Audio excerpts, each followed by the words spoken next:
Hi, welcome to our spicy kitchen. இன்றைக்கி நம்ம சுவையான மோர் குழம்பு எப்படி செய்யுதுன்னு பார்க்கலாம் வாங்க.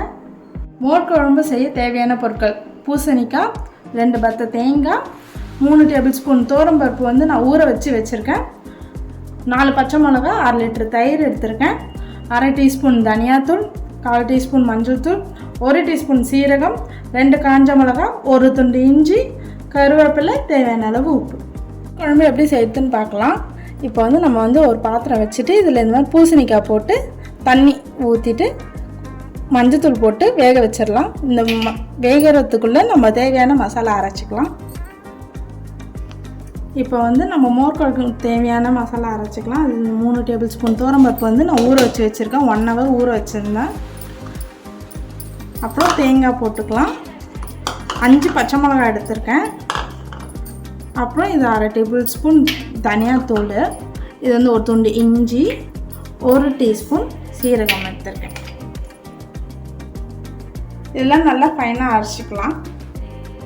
பூசணிக்காய் நல்லா வந்ததுக்கப்புறம் நம்ம அரைச்சி வச்ச இந்த பேஸ்ட்டை போட்டுக்கலாம்.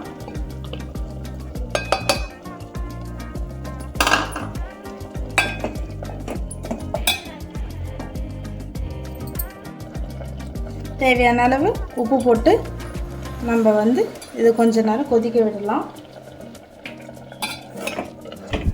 இது நீங்கள் பூசணிக்காயில் மட்டும் இல்லை, வேறு நீர்க்காயில் செய்யலாம். கத்திரிக்காய், வெண்டைக்காய், இதில் நீங்கள் வடை கூட சுட்டு போடலாம். இது இப்போ தண்ணி ஊற்றி நல்லா கொதிக்க வைக்கலாம்.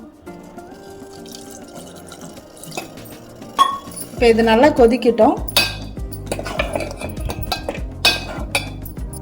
இது அடி பிடிச்சிடும், அதனால் அடி பிடிக்காத அளவுக்கு கிளறி விட்டுக்கிட்டே இருங்க. இது கொதி நல்லா வர வரையும் கிளறிட்டே இருங்க. இப்போ நல்லா கொதி வந்ததுக்கப்புறம் நம்ம தயிர் ஊற்றிக்கலாம். நான் பல்ஸ் மோடில் போட்டு தயிர் அடித்து வச்சுருக்கேன். தயிர் ஊற்றி நல்லா இது ஒரு கொதி வரட்டும். தேவையான அளவு நீங்கள் தண்ணி ஊற்றிக்கோங்க. இப்போ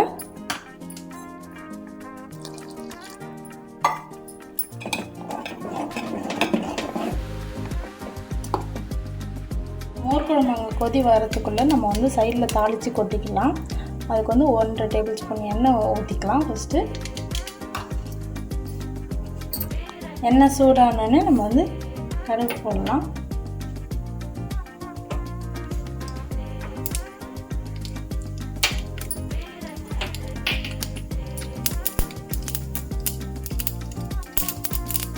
கடுகு நல்லா பொரியும் போது நம்ம உளுத்தம்பருப்பு, கடலைப்பருப்பு போட்டு 2 காஞ்ச மிளகா வச்சுருக்கோம். 2 காஞ்ச மிளகா போட்டுக்கலாம். இப்போ கருவேப்பிலை போட்டுக்கலாம்.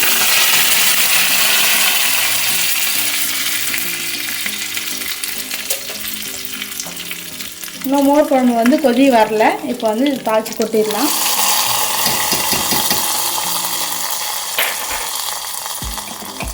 ஒரு கொதி வந்தால் போதும் மோர் குழம்பு. கொதி வந்தோடனே நம்ம ஸ்டவ் ஆஃப் பண்ணிடலாம்.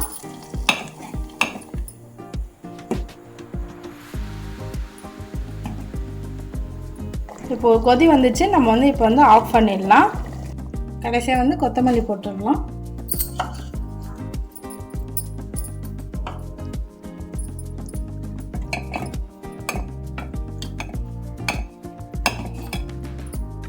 நம்ம சூப்பரான மோர் குழம்பு எப்படி செய்யணும்னு பார்த்தோம். இதே மாதிரி நெக்ஸ்ட் வீடியோவில் சூப்பரான டிஷ்ஷோட பார்க்கலாம். இந்த டிஷ் உங்களுக்கு பிடிச்சிருந்தா ட்ரை பண்ணிவிட்டு கமெண்ட் பண்ணுங்கள், லைக் பண்ணுங்கள், ஷேர் பண்ணுங்கள், சப்ஸ்கிரைப் பண்ணுங்கள்.